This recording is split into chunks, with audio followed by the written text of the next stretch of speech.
Students,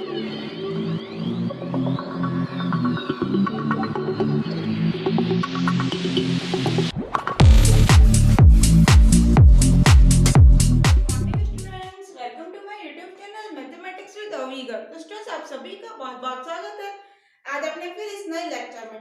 तो देखिए, हम लोगों ने फूरियर ट्रांसफॉर्म स्टार्ट किया था। जो नए स्टूडेंट्स हैं उन्हें एक बार बता देती हूँ स्टूडेंट्स, हम लोग एमएससी फाइनल के सभी पेपर पढ़ चुके हैं, लेकिन integral transform and integral equation paper है आप लोगों का, वो हम लोगों ने बीच में छोड़ दिया था। लैपलास ट्रांसफॉर्म तक पढ़ा था, उसके बाद छोड़ दिया था, अदर पेपर स्टार्ट कर दिया था। बट आप लोगों ने दोबारा इस पेपर को स्टार्ट किया है। यदि आप लोग फूरियर ट्रांसफॉर्म पढ़ना चाहते हैं तो आज आप लोगों का सिर्फ सेकंड लेक्चर है, कोई दिक्कत की बात नहीं है। लिंक फर्स्ट लेक्चर का डिस्क्रिप्शन बॉक्स में भी है, आई बटन में भी है। तो यहाँ कॉर्नर में आई बटन आता है आप लोगों का स्ट्रेस, उस पर एक बार क्लिक करके देख लिया करो। आप ही के जो भी लेक्चर ले रहे हो ना, उससे रिलेटेड ही वीडियोस वहां रहती हैं, आप ही के लिए डाली जाती है। तो एक बार आपकी देख लिया करो, उसे खोल के। जरूरत की है, कोई लग रहा है आप लोगों को हाँ ये टॉपिक नहीं आता तो पढ़ लो, और आता है तो रहने दो, ठीक है।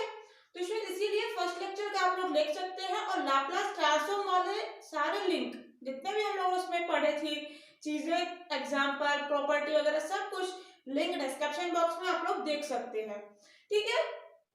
फूरियर ट्रांसफॉर्म अभी स्टार्ट किया था, Fourier sign transform, Fourier cosine transform, inverse Fourier sign transform, inverse Fourier cosine transform, और एक एग्जांपल, बेसिक सा एग्जांपल था कि फूरियर ट्रांसफॉर्म हम निकालते कैसे हैं किसी भी फंक्शन एफ का।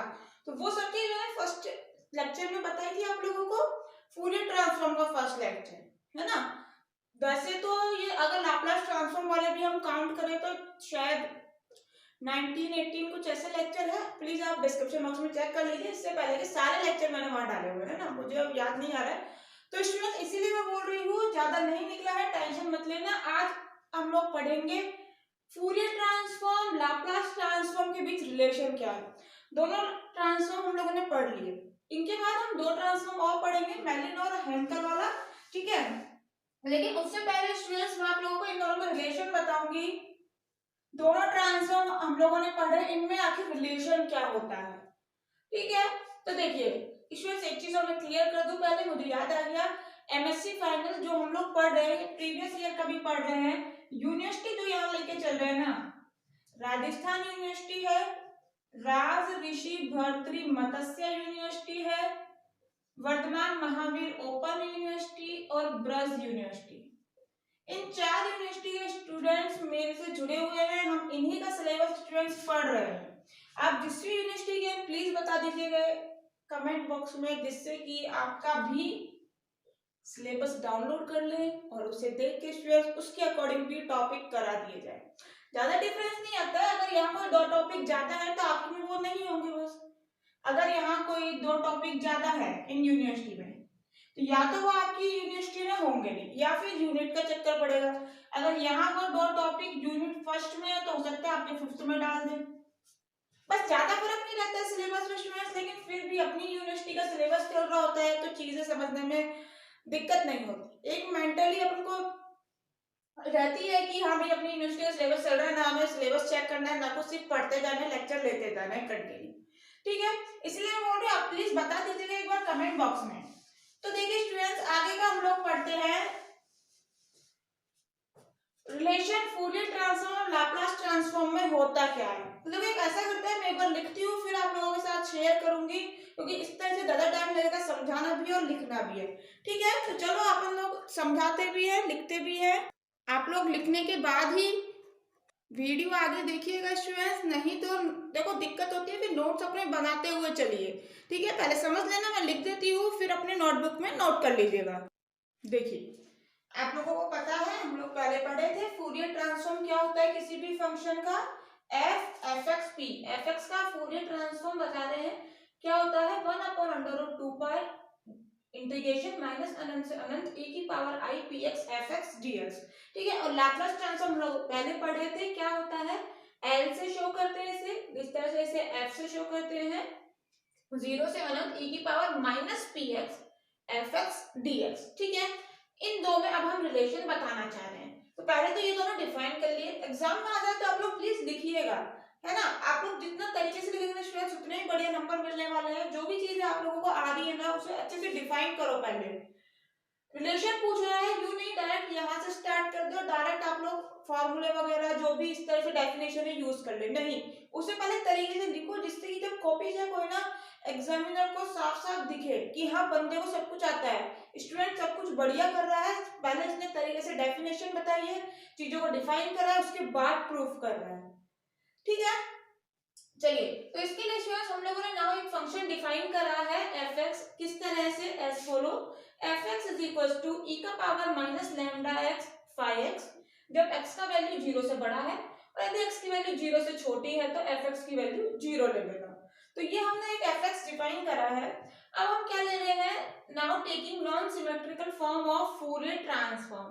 फूरियर ट्रांसफॉर्म का ये फॉर्मूला होता है, परंतु नॉन सिमेट्रिक के लिए ध्यान रखना इसे हटा देते हैं, इसे। तो क्या आ जाएगा आप लोगों के पास, F F X P is equal to minus infinite से इनफाइनाइट ई का power I P x F X D X. ठीक है, अब देखिए यहाँ पर हम देख पा रहे हैं एफ एक्स की वैल्यू रखेंगे इंटीग्रेशन के लिए, तो भैया 0 बीच में आ रहा है, 0 से बहुत फर्क पड़ रहा है एफ एक्स की वैल्यू पे, तो हमें इसे डिवाइड करना पड़ेगा। लिमिट को किस तरह से पार्टीशन करेंगे इसके, तो देखो आप यहाँ कहाँ चल रहे हो, माइनस अनंत से अनंत चल रहे हो ना, ऑफ कोर्स बीच में कहीं ना कहीं 0 भी होगा, तो मैंने एक पार्ट तो ये ले लिया, फिर प्लस करके ये पार्ट ले लिया, कोई गलती तो नहीं करी, माइनस अनंत से 0 ले लिया, फिर 0 से अनंत ले लिया।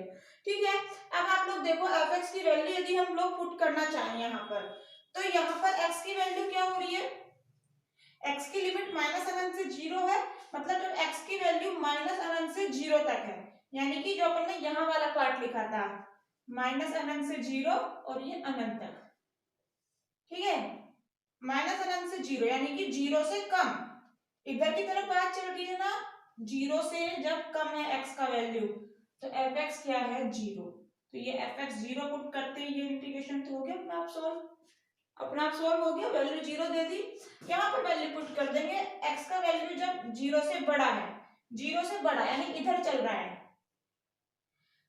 क्या है e का power minus lambda x 5x। ठीक है जी, 0 से अनंत e का पावर आई पी एक्स चल ही रहा है, वैल्यू पुट करी एफ एक्स की e का power minus lambda x 5x dx। अब स्टूडेंट्स ज्यादा कुछ नहीं है, देख लीजिए, नोट करना चाहें तो स्टार्ट कर सकते हैं। 0 से अनंत एज इट इज लिखा मैंने, यहाँ पर इन दोनों को साथ में लिखना चाह रही हूँ, तो कैसे लिख सकते हैं, e का power I P x plus minus lambda x, तो प्लस माइनस माइनस हो जाएगा, बहुत छोटी चीज है, डायरेक्ट लिख सकते हैं। डायरेक्ट तो हम यहाँ पर ये भी लिख सकते थे, x को कॉमन लेके, चलो कोई दिक्कत नहीं, दोबारा लिख लेते हैं, 0 से अनंत e का पावर माइनस लैम्डा में कॉमन ले रही, सॉरी माइनस एक्स मैंने कॉमन लिया। ठीक है, तो क्या आ जाएगा आप लोगों के पास, माइनस एक्स कॉमन गया, ध्यान रखना, तो यहाँ से तो लैम्डा बचेगा और यहाँ से माइनस आई पी, एक बार चेक कर लो सही लिखा है कि गलत लिखा है, ओपन करके देख लेते हैं, भैया ऐसे समझ नहीं आ रहा, माइनस लैम्डा एक्स, बिल्कुल जी, minus minus plus I P X, सही लीजिए, चलो इसको मैं मान रही हूँ स्मॉल एस। ठीक है, तो एक बार नोट कर लीजिए स्टूडेंट्स, तो यहां लिख लेते हैं, मैंने माना let lambda minus I P small S, जब lambda minus I P small S है तो ये क्या आ जाएगा, 0 से अनंत e का पावर माइनस एस एक्स, ठीक है, 5x और dx, समझ रहे हो, कुछ देख पा रहे हो, एक बार ये देखना लाप्लास ट्रांसफॉर्म का क्या होता है भैया, 0 से अनंत, बिल्कुल जी, e का पावर माइनस एस एक्स, हाँ तो क्या प्रॉब्लम है, p की जगह a b c d कुछ भी लिखो, s लिख दिया तो कहाँ दिक्कत आ रही है, एफ एक्स की जगह 5x और dx, कुछ सेम सेम लग रहा है, इसको आप लोग लिखते हो, ध्यान रखो, एफ एक्स और p, इसको मुझे बताने के बाद क्या लिख सकते हो, ध्यान से देखना, इसको मैं इसको यहाँ पे लिख रही हूँ, 0 से अनंत है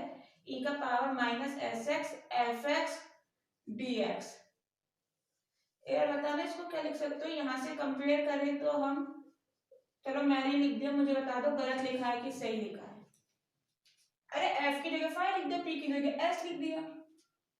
ये इक्वल किसके चल रहा था, इसकी बच्ची इसकी फूरियर ट्रांसफॉर्म और लैप्लास ट्रांसफॉर्म में आ गया रिलेशन। समझ आए स्टूडेंट्स?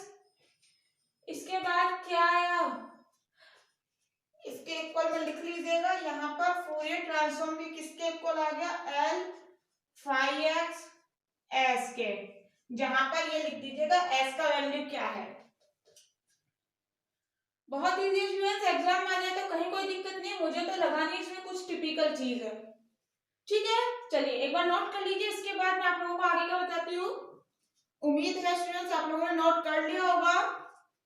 ठीक है, देखिए जैसा कि मैंने आपको प्रीवियस लेक्चर में बोला था कि मैं आप लोगों को कुछ फॉर्मूले बताऊंगी, बताया था मैंने आप लोगों को। चलिए एक बार नोट कर लीजिए, मैं रफ कर दूं फिर बताते हैं, ऐसे क्लियर नहीं होती चीजें।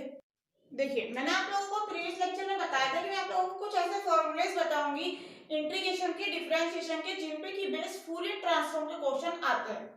मतलब वो कुछ भी एफ दे दिया, ठीक है, और उसका कह रहा है कि लैप्लास ट्रांसफॉर्म निकालो, फूरियर ट्रांसफॉर्म निकालो, कुछ भी कह रहा है, लैप्लास भी है, ठीक है, और फूरियर भी कह रहा है। तो स्टूडेंट देखो सारे एग्जांपल तो हम लोग कर नहीं सकते, कैसे भी पॉसिबल नहीं है, अलग अलग ऑथर की बुक में अलग अलग क्वेश्चन दिए हैं, ठीक है, तो सारे एग्जांपल करना पॉसिबल नहीं है, सारे क्वेश्चन करने पॉसिबल नहीं है, इसलिए मैं आप लोगों को कुछ यूजफुल ऐसे फॉर्मूलाज बता रही हूँ जिनकी हेल्प से आप लोग उन क्वेश्चन को कर सकते हैं।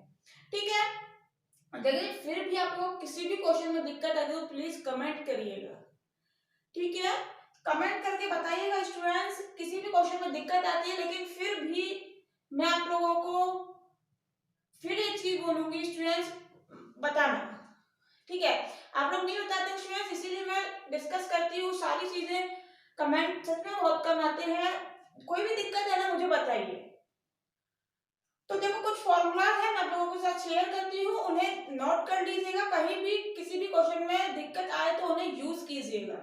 तो आप लोग देख पा रहे हो आपकी स्क्रीन पे फॉर्मूले शो हो रहे हैं, ठीक है, कुछ इंटीग्रेशन के फॉर्मूले हैं, उन्हीं में एक 5th नंबर का फॉर्मूला है डिफरेंशिएशन का, ठीक है, कर लीजिए आप लोग आराम से, इनको नोट कर लीजिए, स्क्रीनशॉट ले लीजिए, जो लेना है कर लीजिए।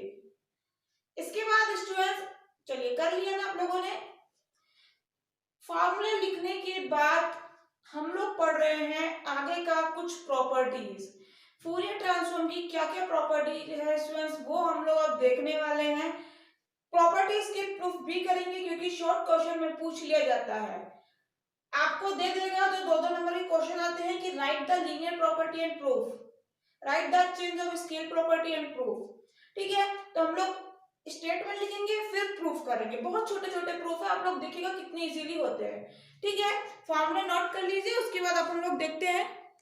देखिए तो प्रॉपर्टी में स्टूडेंट्स अपन लोग यदि स्टार्ट करें तो सबसे पहले आती है लीनियरिटी प्रॉपर्टी, इसके बाद चेंज ऑफ स्केल प्रॉपर्टी, आगे भी है, सबसे बड़ी लगती है मुझे लीनियरिटी प्रॉपर्टी, बहुत इजी प्रॉपर्टी है स्टूडेंट्स, प्रूफ भी बहुत अच्छा है, आ जाए तो एग्जाम में मजे आ जाए, ठीक है, तो देखो लीनियरिटी प्रॉपर्टी होती क्या है, चलो स्टार्टिंग से देख लेते हैं। मैंने माना कि i का वैल्यू 1 to n तक है, उसके लिए FIP फूरियर ट्रांसफॉर्म है FIX के, यानी कि यदि i का वैल्यू 1 रखोगे तो F1x आ जाएगा, तो F1x का फूरियर ट्रांसफॉर्म क्या होगा F1P, F2x का F2P, सिंपल सा है, कुछ नहीं है इसमें, CI कांस्टेंट मान लिए, ठीक है, i देखो तीनों में है, यानी i का वैल्यू 1 पुट करोगे तो तीनों में होगा, ऐसा नहीं है कुछ और वेरी करेगा, ये चीज ध्यान रखना, ऐसा नहीं F1 के साथ C2 आ जाएगा, नहीं i सेम है।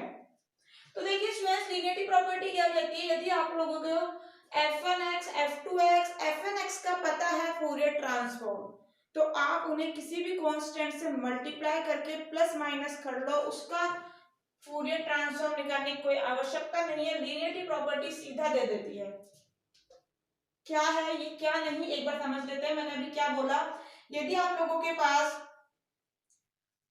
देखो नीचे समझा देते हैं एक बार, यदि आप लोगों के पास फूरियर ट्रांसफॉर्म मालूम है, मैं पी नहीं लिख रही हूँ, मैं सिंपल लिख रही हूँ, आप लोग समझ जाइएगा, ठीक है, फूरियर ट्रांसफॉर्म F1x का आप लोगों को पता है, फूरियर ट्रांसफॉर्म F2x का आप लोगों को पता है, तो आपसे पूछा जा रहा है फूरियर ट्रांसफॉर्म किसका, f1x प्लस f2x का।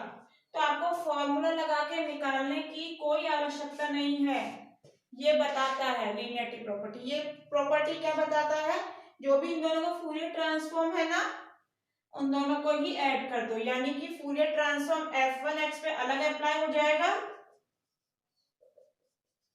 प्लस जो भी यहाँ साइन है, प्लस है तो प्लस, माइनस है तो माइनस, और फूरियर ट्रांसफॉर्म f2x, ये कहती है लीनियरिटी प्रॉपर्टी।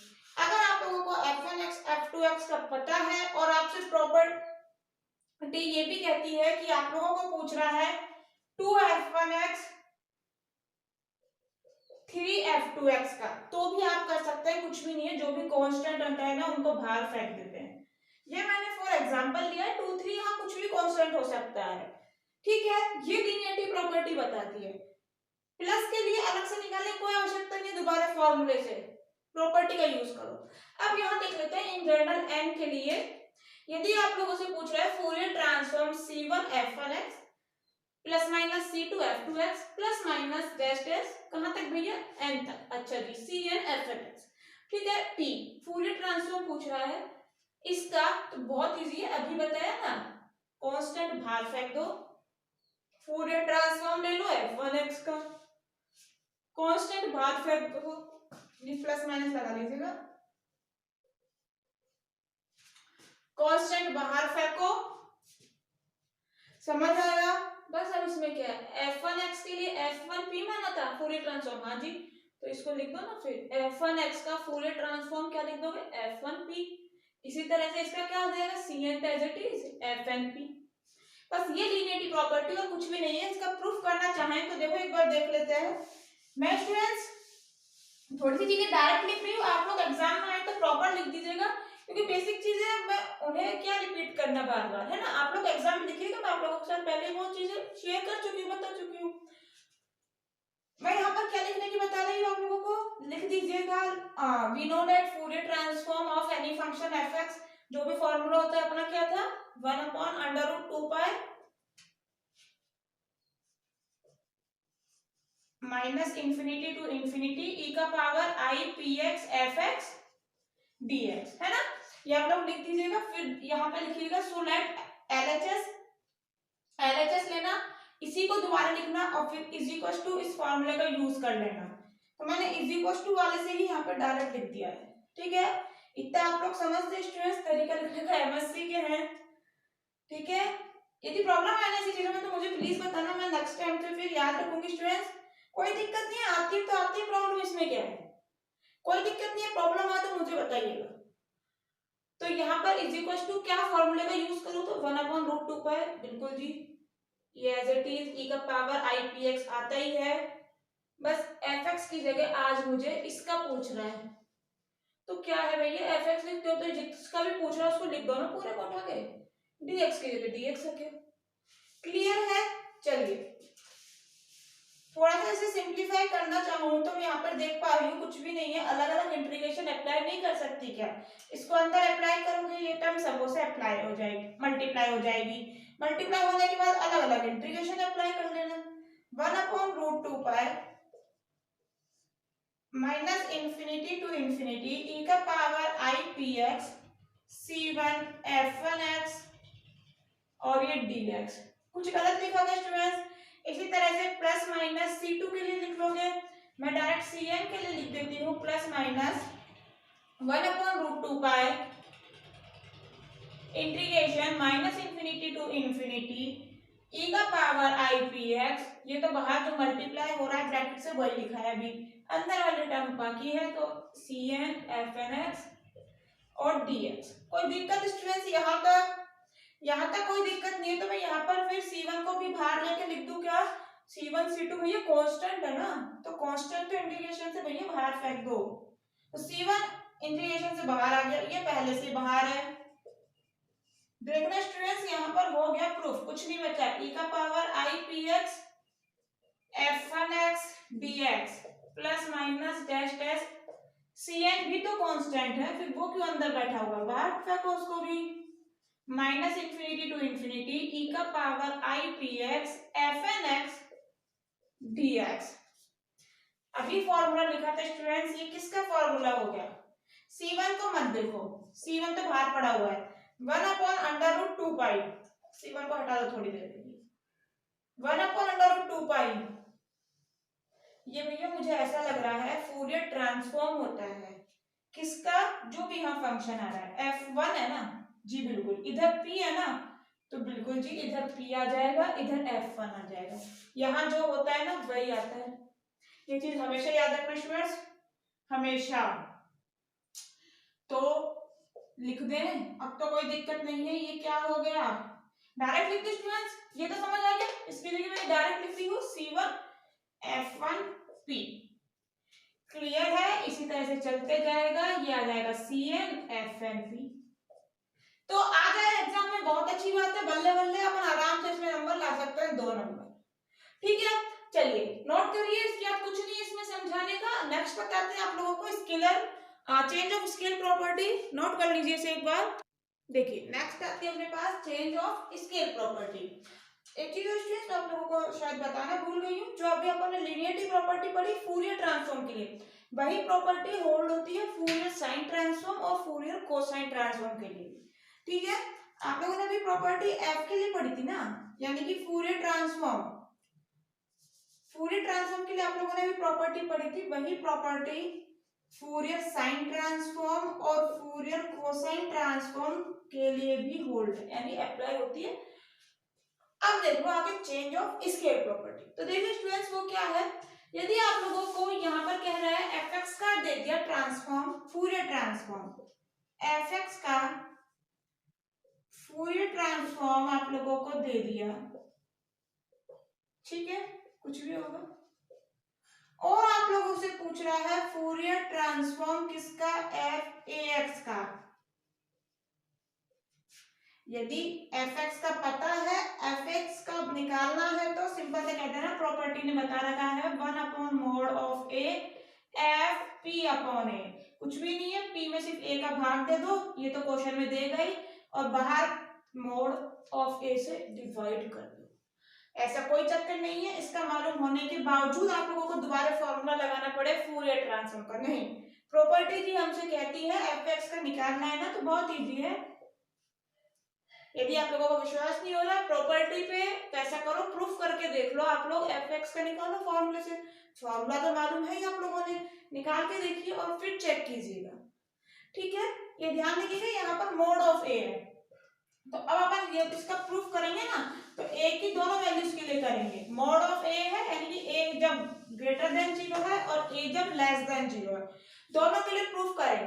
तो देखो सबसे पहले हम लोग प्रूफ करते हैं इसका ग्रेटर देन 0 के लिए, इफ a ग्रेटर देन 0।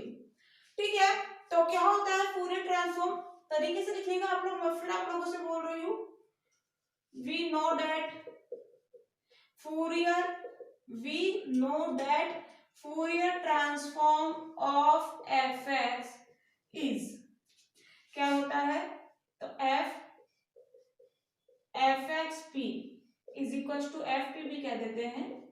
क्या होता है स्टूडेंट्स, माइनस अनंत से अनंत 1/√2 पाई भी होता है ना, माइनस अनंत से अनंत e का power i px fx dx। Students formula याद करते चलना साथ के साथ जैसे ही पढ़ रहे हैं, नहीं तो फिर दिक्कत आएगी देखो एग्जाम टाइम में। ठीक है, ये फॉर्मूला होता है। हाँ जी, हमें किसका निकालना है? fx का, ये निकाल के दिखाना है, तो लो निकाल देते हैं। So Fourier transform of f(ax) is, इसका हो जाएगा भैया f bracket f(ax) p is equal to 1/√2 pi minus अनंत से अनंत e का पावर i px fx आता है, तो ax आना है ना, और dx। ठीक है, मैं मान रही हूं लेट ax बराबर t, ax का वैल्यू t है, तो डिफरेंशिएट करूं, यदि मैं इसे, a तो कांस्टेंट है, एज इट इज बेटर रहेगा, x का हो जाएगा भैया dx और t का हो जाएगा अपने पास dt।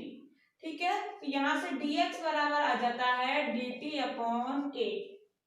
क्लियर है स्टूडेंट्स? यदि यहाँ पर पुट करूं मैं वैल्यूज तो क्या आ जाएगा 1 अपॉन अंडर रूट 2 पाई। क्या लिमिट में कोई चेंज आ रहा है?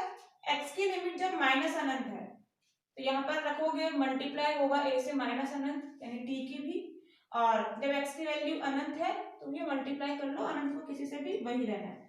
लिमिट पे कोई चेंज नहीं आ रहा है, e का पावर i px सही लिखा है। काय को सही लिखा है, x का वैल्यू पुट करो ना, x का वैल्यू यहाँ से क्या आएगा t अपॉन a। ठीक है, t अपॉन a। क्लियर है? ये i लिखा है ना, शायद ये e लग रहा होगा i। f ax तो ax का वैल्यू t है, dx का वैल्यू dt अपॉन a है। dt अपॉन a को बाहर फेंक दे क्या? चलिए नेक्स्ट स्टेप में फेंक देंगे, कोई दिक्कत नहीं है। a upon under root 2 pi e का power sorry integration minus infinity to infinity e की पावर। देखिए मुझे क्या प्रूफ करना है, प्रूफ की ओर देखिए आप लोग। 1 अपॉन ग्रेटर देन 0 के लिए बात कर रहे हैं तो मोड की आवश्यकता नहीं है, a ही लिख देंगे। a बाहर आना है, सॉरी स्टूडेंट्स ये अपॉन में है ना, I am so sorry, a। ठीक है, a बाहर आना है, वो आ गया हमारा एफ पी अपॉन ए। आप लोगों को एफ पी के लिए पता है ना फॉर्मूला, तो p अपॉन ए यानी कि बस p की जगह आप लोगों को यदि p अपॉन ए दिख जाए तो काम बन जाएगा।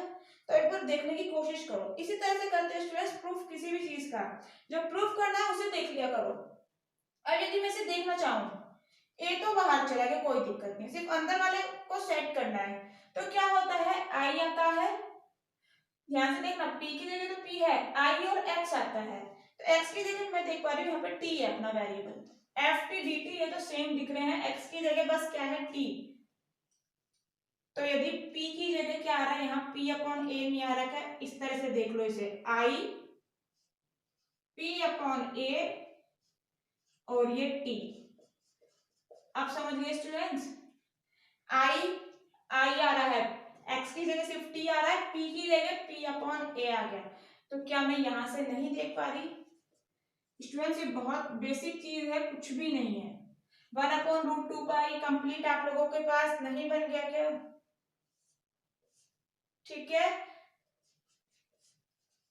शायद स्टूडेंट्स इससे अच्छे तरीके से मैं नहीं बता सकती, आप लोग इजीली देख पा रहे हो, यहाँ पर कोई दिक्कत नहीं आनी चाहिए। ठीक है, हो गया प्रूफ, हैंस प्रूफ लिख लीजिएगा जो भी लिखना है आप लोगों ने a ग्रेटर देन 0 के लिए।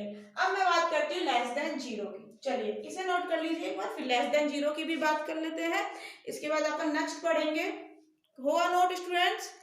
देखिए तो अब अपन लेके चल रहे हैं जब a लेस देन 0 है, a लेस देन 0 है मतलब नेगेटिव नंबर है कोई भी, तो मैंने मान लिया a बराबर कोई नंबर होगा माइनस b, लेकिन यहाँ पर b ग्रेटर देन 0। क्यों भैया ये क्या चक्कर है? अरे a लेस देन 0 है ना, यानी कोई ना कोई नेगेटिव नंबर होगा, ये कोई ना कोई नेगेटिव नंबर है। अगर यहाँ पर b लेस देन 0 हुआ मतलब b कोई भी नेगेटिव वैल्यू हुआ, तो मैं मान लेती हूँ फॉर एग्जांपल b बराबर -1 है, तो b बराबर -1 है तो a बराबर बताना यहाँ से क्या आ जाएगा, b का वैल्यू -1 रखा, माइनस माइनस हो जाएगा +1, तो a तो पॉजिटिव आ गया, ग्रेटर देन 0 आ गया, तुम तो लेस देन 0 लेके चल रहे हो ना, इसीलिए ये कंडीशन लिखी है यहाँ। क्लियर है स्टूडेंट्स? चलिए तो आगे चले अपन, मैंने मान लिया ये, तो फूरियर ट्रांसफॉर्म का फॉर्मूला हम बिल्कुल जानते हैं, we know that Fourier transform of fx is this. तो मुझे निकालना किसका था भैया? f(ax) का, हाँ तो निकालते हैं ना, ax की जगह मैं वैल्यू पुट कर रही हूँ -bx आ जाएगा, a का वैल्यू सीधा -b पुट करें और कुछ भी नहीं करें, ठीक है। fx के लिए फॉर्मूला जानते हो तो क्या f -bx के लिए नहीं जान सकते? बिल्कुल जान सकते हैं भैया, 1/√2 पाई इंटीग्रेशन की लिमिट बस यहाँ नोट कर लेना, ये मेन चीज है। यहाँ पर देखो अंदर x पॉजिटिव है, यहाँ तुम ले रहे हो -bx, तो लिमिट चेंज हो जाएगी, -∞ की जगह प्लस हो जाएगा, तो पॉजिटिव की जगह हो जाएगा नेगेटिव, क्योंकि यहाँ तुम पॉजिटिव लेते हो, यहाँ पर माइनस ले लिया। ठीक है, 12th क्लास की प्रॉपर्टी पढ़ी भी होगी आप लोगों ने। और कुछ भी चेंज नहीं है, 1/√2 पाई, लिमिट बताई थी, e का power i px as it is है, fx आ जाता है ना उठ के, तो f माइनस bx आ गया उठ के, dx एज इट इज है।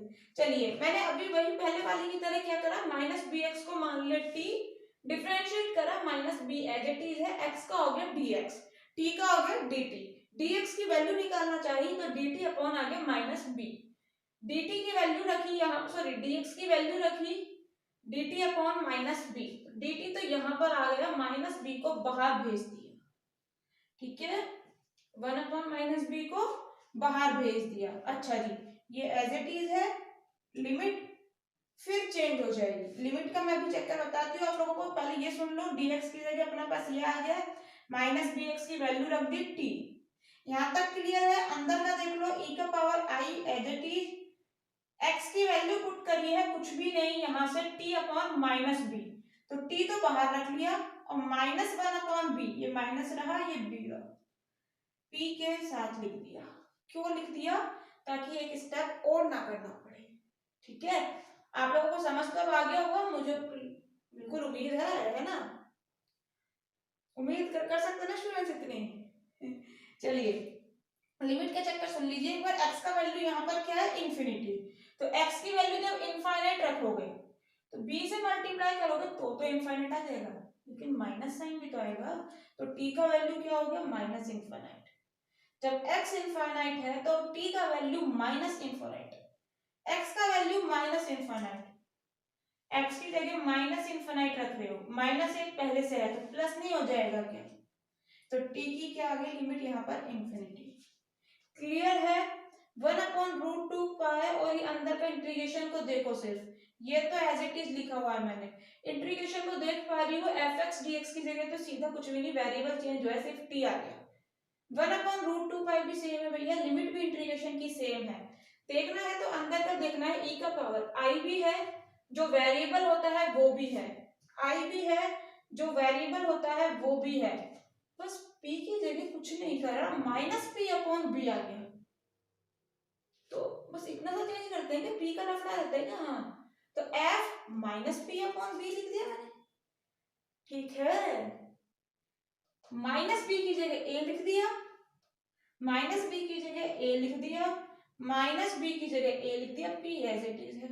मुझे प्रूफ क्या करना था स्टूडेंट्स, क्या प्रूफ हो गया, आप लोगों ने लेस देन 0 के लिए प्रूफ कर दिया, ग्रेटर देन के लिए पहले प्रूफ कर दिया, तो क्या इन जनरल मोड के लिए नहीं लिख सकते, लेस देन की भी बात हो गई, ग्रेटर देन की बात हो गई, फिर मोड ऑफ ए की क्या बात, क्या रह गया, फिर है क्या गया स्टूडेंट्स, ठीक है, तो लिख दीजिएगा हेंस, यही लिख दीजिएगा, Fourier transform of F A x क्या आ गया आप लोगों के पास, 1/mod of A F P upon A, clear है स्टूडेंट्स, नोट कर लीजिए जो भी करना है। इसके बाद मैं आप लोगों को बताती हूँ शिफ्टिंग प्रॉपर्टी, नहीं सॉरी, उससे पहले एक चीज और है, हाँ भूल गई थी, एक बार इसे नोट करिए।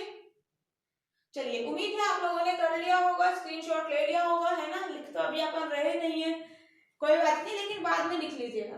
तो देखो जैसे मैंने आप लोगों से कहा, लीनियरिटी प्रॉपर्टी साइन और कोसाइन वाले के लिए भी फॉलो होती है, इसी तरह से जो स्केल प्रॉपर्टी है ना, फूरियर साइन ट्रांसफॉर्म यानी कि एफएस,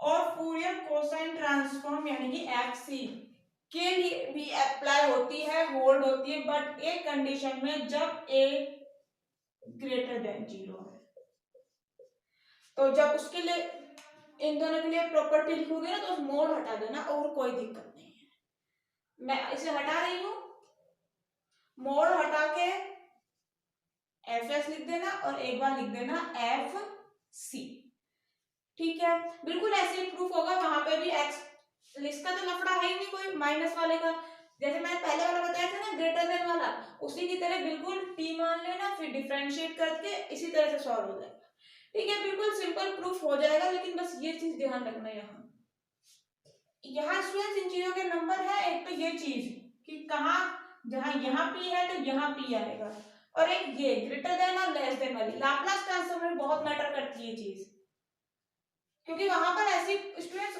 जब प्रूफ करते हैं ना लाप्लास ट्रांसफॉर्म निकालते हैं, वहां पर कई सारी चीजें आती हैं, जब हम ग्रेटर देन के लिए तो प्रूफ कर देते हैं, लेस देन के लिए वो प्रूफ होती ही नहीं है, तो वहां आंसर में लिखना पड़ता है कि इसे ग्रेटर देन के लिए प्रूफ हुई है या फिर लेस देन के लिए प्रूफ हुई है। नहीं लिखते हैं तो देखो नंबर कई बार कट भी जाते हैं, अगर ध्यान ही नहीं दे रहा है, कॉपी जब चेक हो रही है तब तो अलग बात है, लेकिन फिर भी जब ध्यान चला जाता है तो इन चीजों के नंबर कट जाते हैं।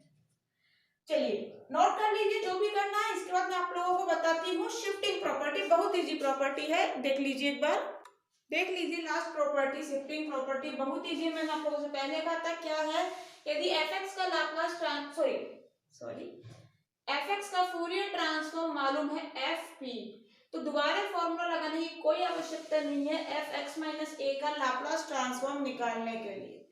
शिफ्टिंग प्रॉपर्टी जी कहती है कि fx माइनस a का फूरियर ट्रांसफॉर्म, सॉरी लाप्लास नहीं है, मैंने बोल दिया फूरियर है, ठीक है, आप लोग याद रखिएगा, पढ़ाते पढ़ाते हैं ना हो जाता है दिमाग का काम है ना स्टूडेंट्स। तो देखो fp मैं बोल रही हूँ फूरियर ट्रांसफॉर्म है fx का, तब fx माइनस a का फूरियर ट्रांसफॉर्म शिफ्टिंग प्रॉपर्टी जी कहती है, डायरेक्ट लिख दे करो e की पावर i p है fp, दोबारा फॉर्मूला लगाने की कोई आवश्यकता नहीं है।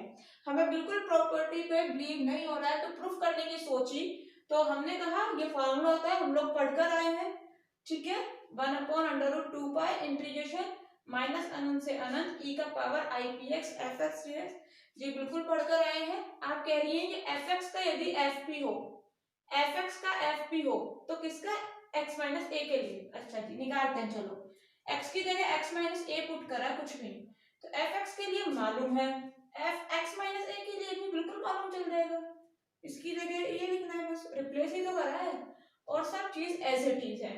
मैंने अब क्या कहा, x माइनस a को t मान लेते हैं, डिफरेंशिएशन करा तो x का तो dx हो गया और a कांस्टेंट है, कोई लेना देना नहीं, डिफरेंशिएशन से जीरो हो जाता है, t का dt हो गया, dx की जगह तो dt लिख दिया, x माइनस a की जगह t पुट कर दिया और x की जगह क्या आ जाएगा t प्लस a को उधर भेज दो, x की जगह आ गया t प्लस a, और कोई चेंज नहीं करा, लिमिट में बिल्कुल चेंज नहीं होगा भैया, x का वैल्यू माइनस इनफिनाइट है, माइनस इनफिनाइट यहां रखोगे, उसमें से माइनस ए हटाना है तो टी आ जाता है, भैया इसमें से कुछ भी हटा लो, इनफिनाइट क्या है जिसको हमें पता ही नहीं, बहुत बहुत बड़ा, तो बहुत बड़े में से कुछ चला भी गया तो कोई फर्क नहीं पड़ने वाला,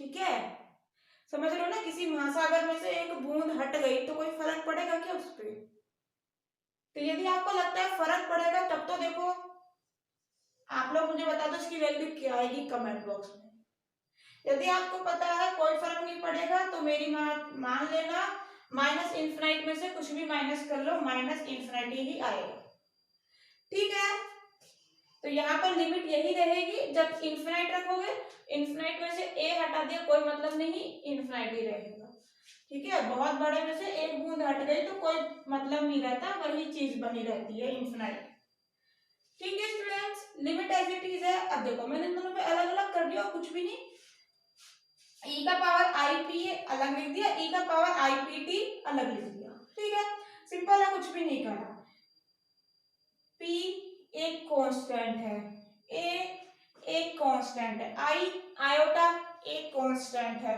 तो भैया पूरे कांस्टेंट नहीं हो गए क्या, तो इंटीग्रेशन के अंदर कांस्टेंट का क्या काम, बाहर फेंको, फेंक दिया जी, इंटीग्रेशन के अंदर ये बच जाएगा। अब यदि आप लोग देख पा रहे हैं आई पी आई को छोड़ के सब कुछ, इसको तो छोड़ देना, इसको मत देखो, 1/√2 और इस इंटीग्रेशन को देखो और देखकर इससे कंपेयर करो, इन दोनों को एक बार कंपेयर कर पा रहे हैं तो मैं देख पा रही हूँ यहाँ पर x की जगह बस t है और कोई चेंज नहीं है, मतलब कोई तो चेंज होता, कोई चेंज नहीं है तो कहाँ दिक्कत आ रही है, fx ft है तो कहाँ दिक्कत है, लिख दो इसको, ये किसके इक्वल आ जाएगा, एफ टी, और आपके पास यहाँ p क्यों आ रहा है, क्योंकि यहाँ p आ रहा है, यानी कि आई एक्स के साथ जो भी आ रहा है, तो x की जगह तो t है, आई टी के साथ जो भी आ रहा है यानी कि p,